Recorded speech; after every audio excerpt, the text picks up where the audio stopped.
Assalamu alaikum. The topic for today is demand and supply. We're going to study effective demand, individual and market demand, determinants of demand and supply, causes of shift and movement along both the curves, and distinction between shift and movement along the demand and supply curves. First thing that we need to understand is price mechanism, also known as market mechanism.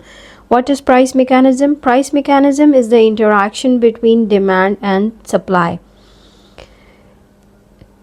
In economics, price mechanism refers to the process where there is interaction between demand and supply, and it determines price of a good or service, essentially acting as a system to allocate what? Scarce resources based on what the consumer wants and based on the incentive that is there for the producer.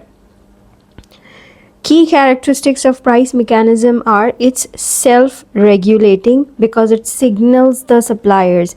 How does it signal the suppliers? If price is high, consumers are demanding less of the good because consumers do not want to purchase high price goods. There will be surplus in the market. When there is surplus in the market, it's a signal to the supplier to allocate less resources to this good and produce less of it. Similarly, if price goes down and demand goes up because people want to buy more of a low price good, given that quality and everything is constant and the product is not a bad quality product, it's a signal again to the suppliers because there is shortage in the market and people are demanding more of it. So it's a signal to the market that they should dedicate more resources to this good or service to produce more of it, right?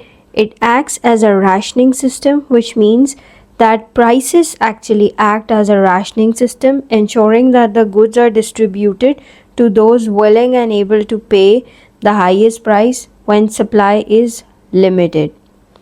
Also, it provides incentives. What am I talking about? Price mechanism. Price mechanism provides incentives.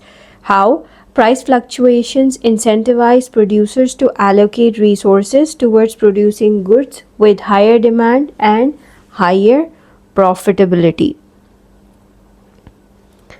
Now, we have understood price mechanism, which is the interaction between demand and supply, but what is demand and what is the theory of demand?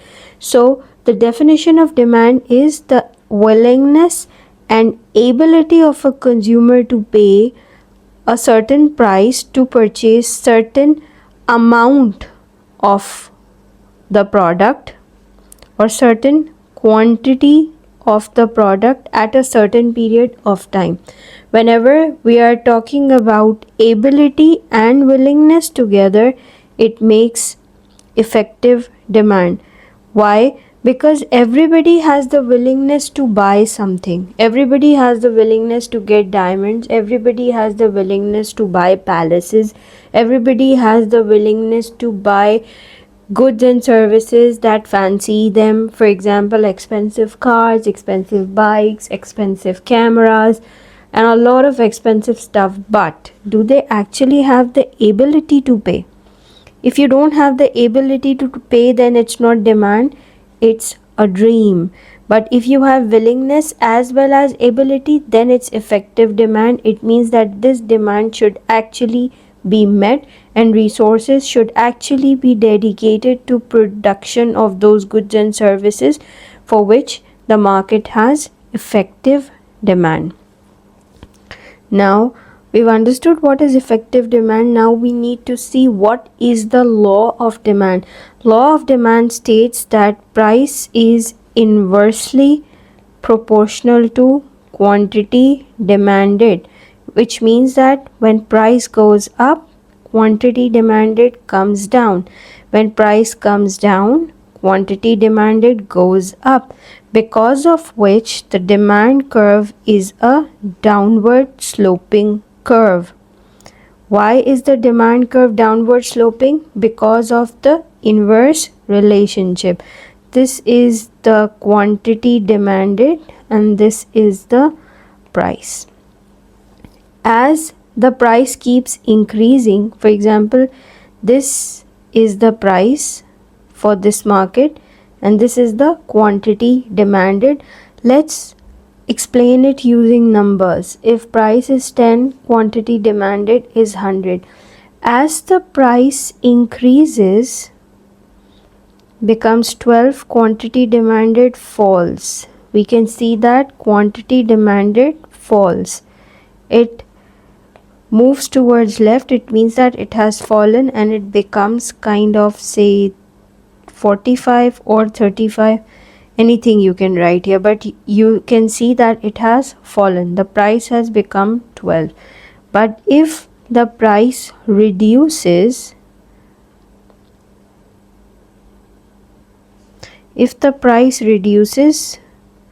we can see that the quantity demanded increases.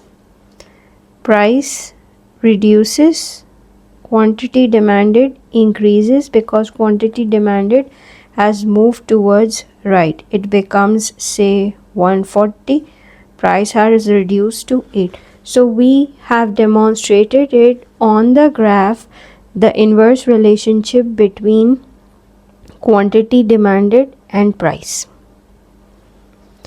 Individual versus market demand.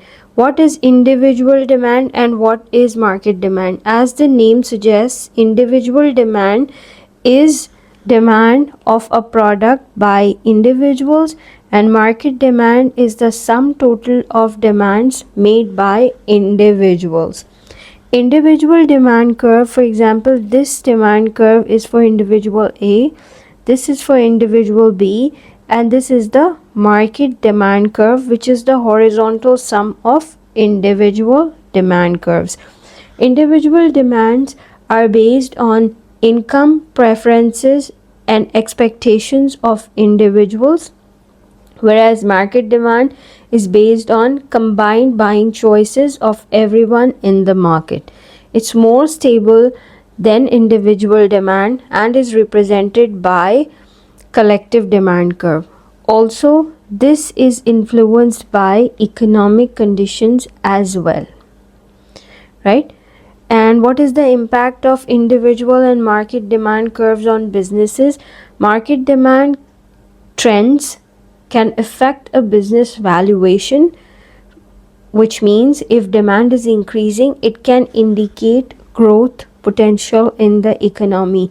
When there is growth potential in the economy, it's a signal to businesses to invest more in the businesses and increase their output, as purchasing power, standard of living, and income of people are expected to increase. What are the determinants of demand? When we are talking about law of demand and the demand curve itself, we are only talking about the relationship between price and quantity, ceteris paribus that all other factors stay constant, right? Only we are talking about the price, relationship between price and quantity. What are the factors that can impact demand other than price? We have price related factors, we have non-price related factors. Price factor is the price, of course. And then what are the other factors that can impact individual demand? Those factors can be income effect. What does that mean? Income effect. When the price of a good or service goes up, with this very income, given that income stays constant, income is not changing, purchasing power of the consumer for this product comes down. Purchasing power comes down and this person will switch to products that they can buy more of within this income, right? Conversely, when price of a good falls, here I have given you example of price rising. When price of a good falls, people will find their ability to buy the same product goes up. That is the purchasing power of their income or real income. Real income is the income adjusted for inflation, has gone up. This leads them to buy more of the good, and this is called income effect of price change. This effect is due to change in price where income is constant, the income has not changed. Second one is substitution effect. When price of this good goes up, people would automatically switch to other goods that may be substitutes, or the ones that serve the same purpose but are cheaper as compared to this good.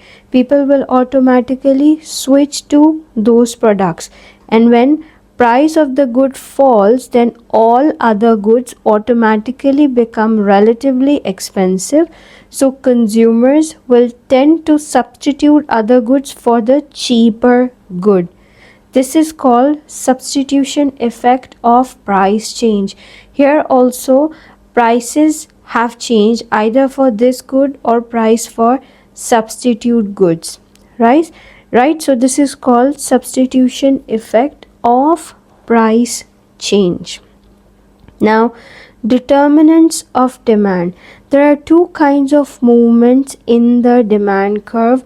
One is the movement along the demand curve, and one is a shift in the demand curve. Whenever we are observing a movement along the demand curve, that is always related to price. Okay? Movement along the demand curve. I did show you movement along the demand curve when I drew the demand curve earlier, but let's observe it once again. This is the demand curve, and say this is price P naught, which is the initial price that we are observing at this particular time. Suppose P naught, and the quantity demanded by the market is Q naught. Suddenly, because of some reason, the price rises and quantity demanded shifts towards left.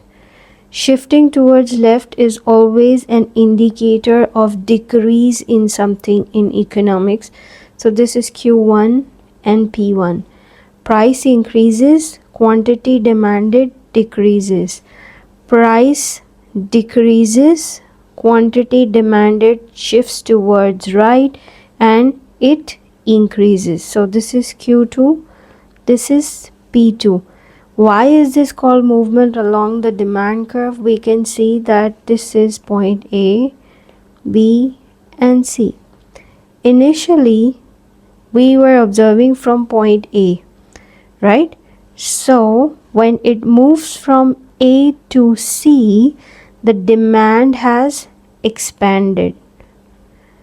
Expansion in demand, and point A has traveled to point C on the same demand curve, whereas when it's traveling from point A to point B, the demand has contracted.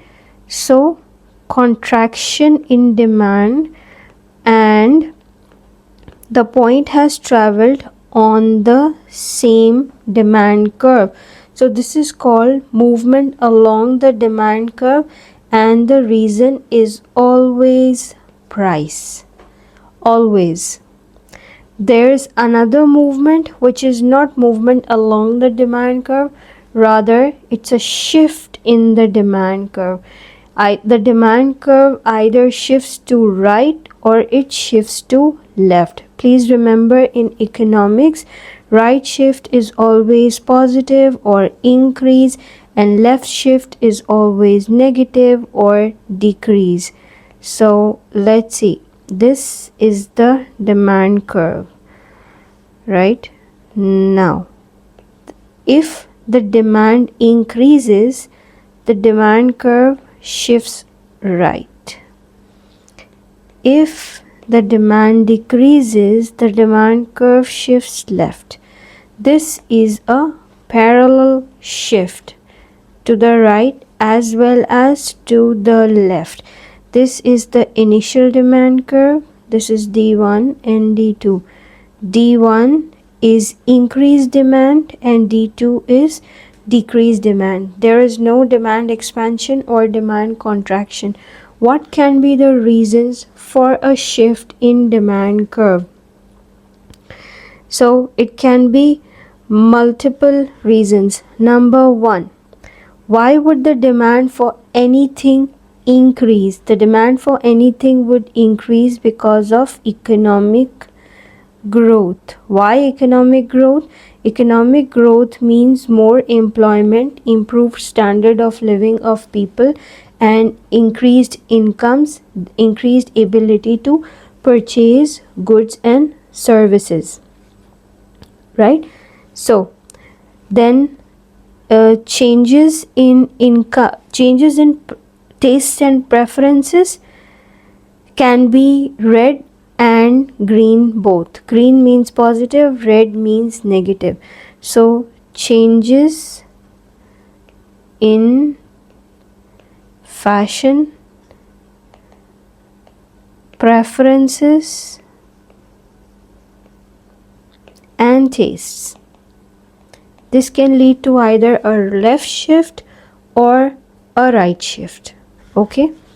Then we have changes in population structure that can lead to both right and left shift. For example, if there is a policy of only 2 children in a country, then there will come a time where there will be only aging population and very young population, and no population between 20 to 45 maybe. Let's just take an example. Then the goods and services that people of that missing age group use, the demand for those goods will fall, while the demand for products that are related to old age people or teenage people will increase. Right? Then a change in consumer expectation of what? Of from the goods and services? No, consumer expectation of the economy and prices in future. If consumers expect that the price will increase in future, they may buy more now, causing a rightward shift, which is an increase in demand.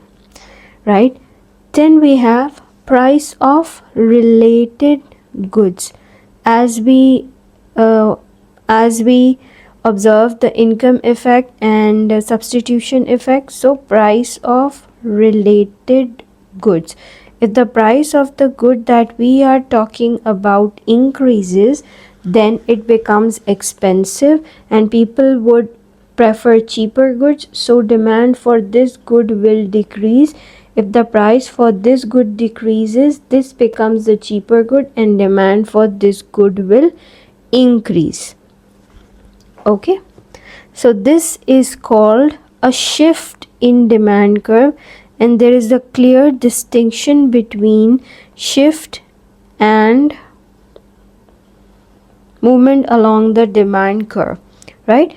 Movement along the demand curve is caused by price, whereas shift is caused by non-price related factors. Another reason why the demand changes is the type of good or service. Right? What do I mean by that? Type of goods and services. When we are talking about normal goods, so for normal goods, as the income goes up, demand for normal goods also goes up. People want to buy more of normal goods, whereas when the income goes up, demand for inferior good comes down, because inferior goods are those goods that people do not want to buy when their incomes increase. For example, there's this chai wala cake available on every dhaba or a place where people sit, roadside cafe for chai, which is not actually a cafe. I will call it a roadside dhaba, Pathan ka hotel or something like that. So whenever you visit there, or if you visit there, you will always find a chai wala cake or some biscuits which taste different from regular biscuits and cakes, and you will feel that the quality is cheaper as compared to normal cakes and biscuits available on the bakeries. Most people don't prefer eating them. Why? When they have good incomes, they would never eat those biscuits and cakes from Chai Ka Dhaba. But if they are short on cash, if their incomes are very low, that this is the only option on which they can survive, they will eat that, right? But as soon as their income increases and they are able to purchase good quality food, they will stop buying that. So the demand for inferior good goes up when income decreases, and demand for inferior good comes down when income increases.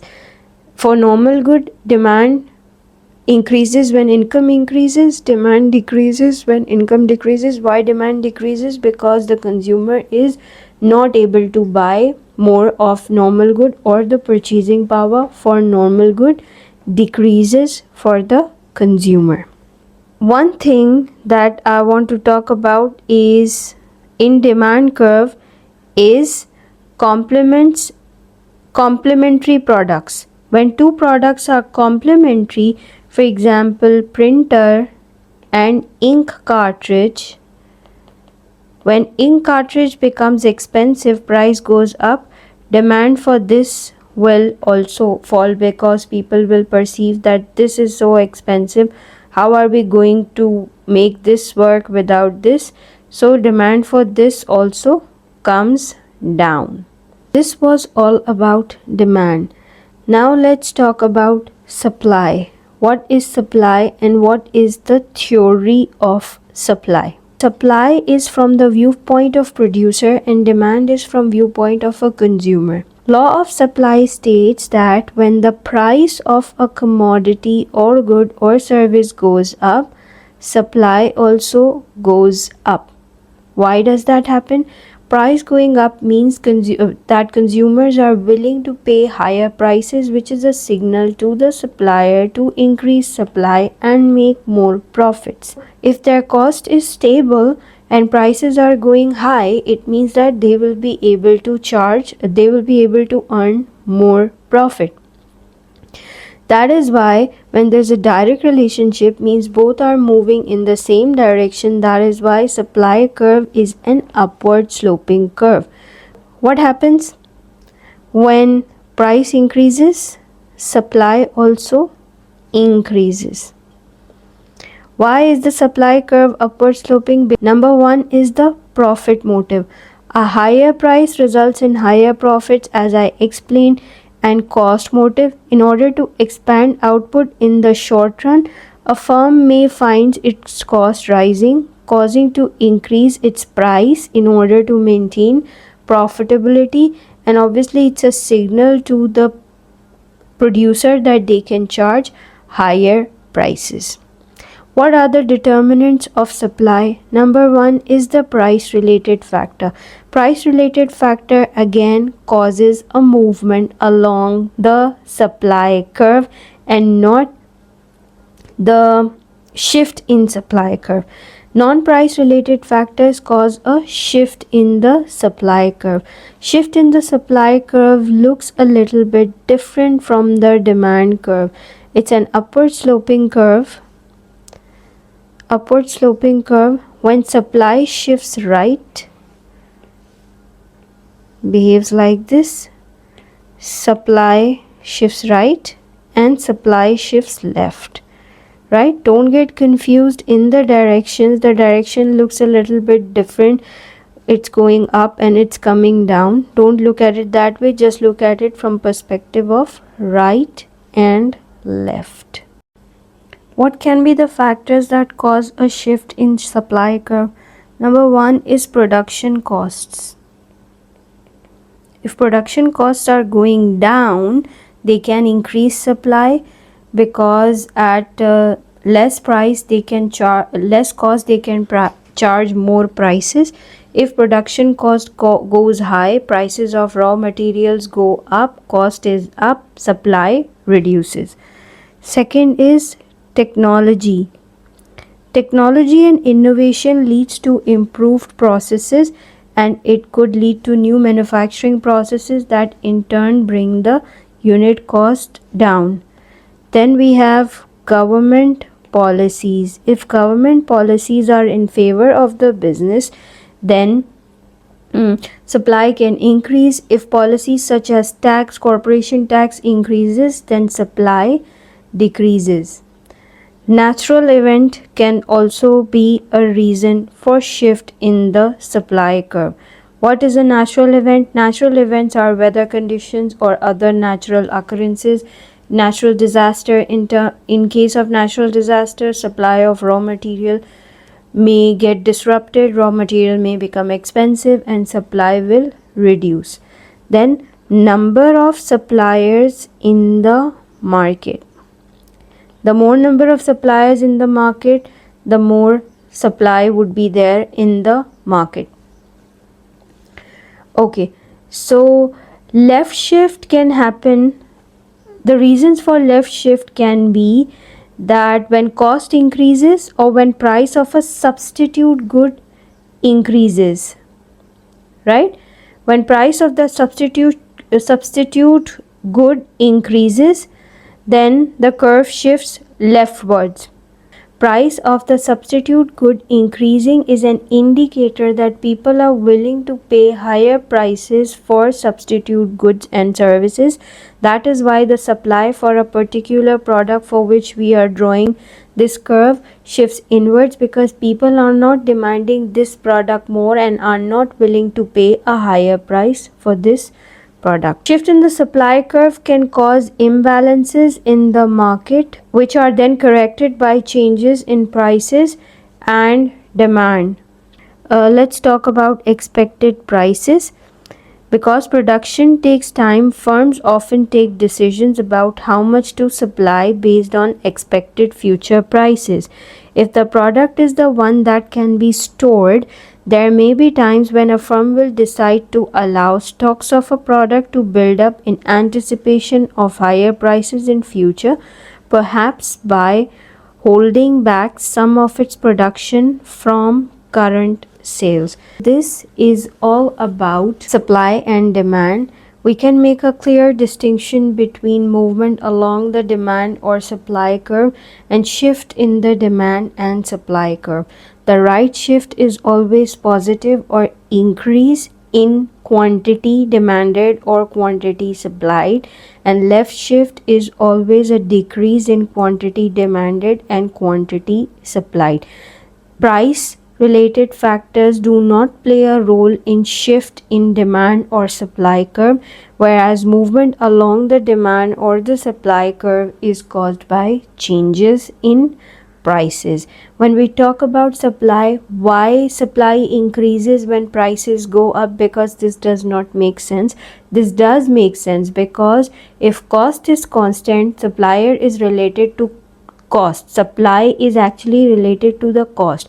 When cost is constant and you can charge a higher price, which means people are willing to pay more for that good or service, and you can sell it for a higher price, means you can make more profit. So whenever the supplier gets a signal that they can make more profit, they will be willing to supply more.